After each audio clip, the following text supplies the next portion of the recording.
Хваленый Иисус Христос, хотите все детки сюда, вместе помолимся. Давайте все подходите ближе. Все, кто еще где-то там сбоку, ходите сюда, в центр. I staniemy na kolanki. W imię Ojca i Syna i Ducha Świętego. Amen.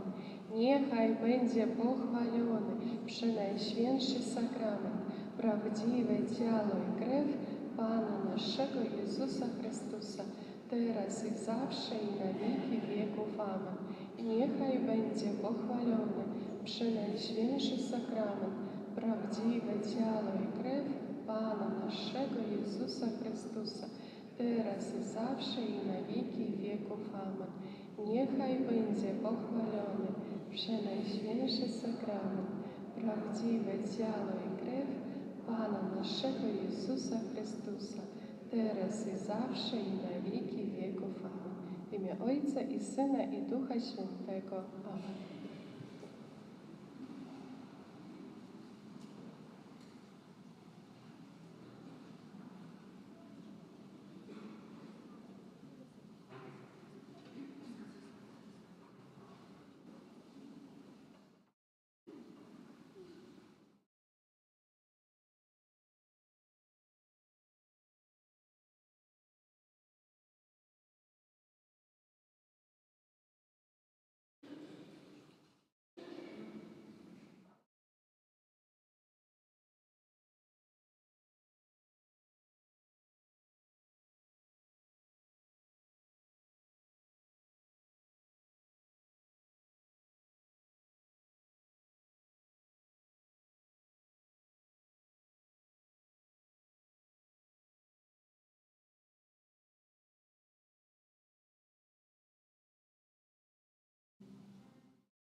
ім'я Отця і Сина і Духа Святого. Пан з вами. Дорогие браты и сестры, дорогие детки, вітаем на сённяшняй святой мшы. Мы прыходзім асаблівым чынам да Пана Бога. Детки, да вас пытанне адразу. Чаму мы прыходзім да Пана Бога? Ось вы тут стоите, у нас 5 человек, нас очень много сегодня. Почему мы тут стоим? Министранты, помощь. Чтобы поразмаўляць з Паном Богом, каб падзякаваць Яму, папрасіць аб чымсьці і таксама асаблівым чынам пабыць разам з Ім. Мы сёння стаім, прыносім таксама да Пана Бога свае розныя просьбы, і я буду маліцца ў адной з такіх просьбаў. Буду маліцца за галавач Гераніма і таксама за Валерыя. Гэта памерлыя, якія адышлі да Пана Бога, якія хочуць быць разам з Паном Богом. І мы будзем разам прасіць, каб яны маглі прабываць з Ім там. А каб мы маглі годна, з чыстым сэрцам складаць вось гэтую святую імшу, святую ахвяру, мы павінны вызнаць нашыя грахі. Спавядаюся Богу всему и вам, браты и сестры, что сгрешил я вельми, думкою, словом, учинком и заниманием. Моя вина, моя великая вина. Там прошу Святейший за все Маму Марию, всех народов святых и вас, браты и сестры, помолиться за меня, да Пана Божия. Няхай змілуецца над намі Бог усемагутны і, адпусціўшы нам грахі, давядзе нас да жыцця вечнага.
Помолимся. Боже, Ты подрыхтовал для тех, кто Тебе любит, великое духовное богатие. Наполни наше сердце горячую любовью до Тебе, как мы во всем и больше за все Тебе любили, и отрымали обяцанную спадщину, якая больше за наши ожидания. Праз Пана нашего Иисуса Христа, Твоего Сына, який с Тобою живе и владарить у едности Духа Святого, Бог праз усе веки вечные.